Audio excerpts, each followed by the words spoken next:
Bwana, karibu katika channel yako pendwa kabisa ya Brentford TV. Brentford TV, sisi tunaendelea kukwambia kwamba tunajua nini ambacho mdau wa soka unahitaji. Sasa katika siku hii ya leo, asubuhi hii, tumeweza kupata taarifa ya kikosi cha Simba kuweza kufanya mazoezi, nikimaanisha mchezo wa kirafiki dhidi ya kikosi cha Kawemba FC. Moja wapo ya kitu ambacho nataka niweze kukufichulia siri ni kikosi cha Simba kuweza kupata ushindi ambao unaonyesha kwamba wachezaji wa Simba, cha kwanza, wana hamu kubwa ya kutaka kuweza kushuhudia lolote lile mchezo wa wananchi da Young Africans, kwa sababu mpaka sasa viongozi wa kikosi cha Simba wanaamini ya kwamba Young Africans wanawachezea kete mbaya kwelikweli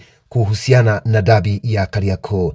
Inaelezwa ya kwamba Young Africans wapo kwa ajili ya mchezo, wapo tayari kwa ajili ya mchezo wa dabi. Hivyo wanawaacha Simba wakae nyuma ili wasijipange, then wao waweze kuwasili katika uwanja waweze kupambana. Hilo kocha Fadlu Davis ameweza kuliona na kuweza kuligundua, na kaweza kuamuru viongozi wa Simba kuweza kufanya juu chini kuendelea kutafuta mechi za kirafiki kuweza kuletwa mbalimbali ziweze kupigwa na wachezaji wa Simba. Katika siku hii ya leo tumeweza kushuhudia kikosi cha Simba kikiweza kufanya mchezo wa kirafiki, na mchezo huo wa kirafiki tumeweza kushuhudia Simba Sport Club wakiweza kuibuka na ushindi wa mabao 7-0. Mabao hayo yaliweza kuwekwa kimiani na Elie Mpanzu dakika ya 6 za mchezo, bao kupitia kwa Elie Mpanzu, moja kati ya winga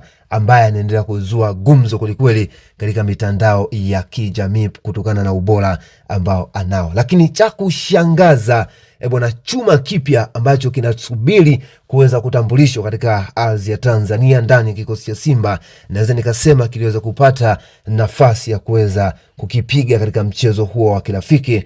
Bwana, Ivango Santos akaweza kutupia mabao 3 kimiani. Kitendo cha mchezaji huyo kuweza kufunga mabao 3 yameweza kumpa mashaka Lionel Ateba nafasi yake na mstakabali mzima wa kuendelea kusalia katika kikosi cha Simba. Bwana, mabao 3 yaliweza kufungwa na mchezaji huyu, kwa mabao 2 kuweza kufungwa kipindi cha pili, huku kipindi cha kwanza, huku kipindi cha pili akaweza kupachika bao 1, na ubao kipindi cha kwanza ukaweza kumalizika kwa mabao 5, huku mchezaji Kibu Denis akiweza naye kufunga bao kwa kupitia heda, na kipindi cha kwanza kikimalizika kwa 4-0.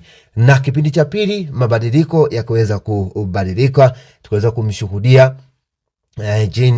Charles Ahoua naye akaweza kufunga bao 1, ambapo ubao ukaweza kusomeka 5-0, na baada ya pale Mtale kuweza kufunga bao la 6 na bao la 7 likaweza kufungwa na Fabrice Luamba Ngoma. Bwana, hii ni moja wapo ya taarifa tuliweza kukusogezea wewe mdau wa soka uweze kujua ya kwamba Simba imeweza kucheza mchezo wa kirafiki leo dhidi ya Kawemba FC na mabao yakawa ni 7-0, ambapo mabao hayo tumeweza kushuhudia akiweza kufungwa na Elie Mpanzu, huku Ivango Santos akiweza kupiga mabao 3 pamoja na Kibu Denis, huku Fabrice Ngoma akiweza kufunga ukurasa wa mabao katika siku hii ya leo. Asante na endelea kubaki nasi bwana, channel yako pendwa kabisa ya Brentford TV kwa habari zaidi za kimichezo na burudani. Asante sana.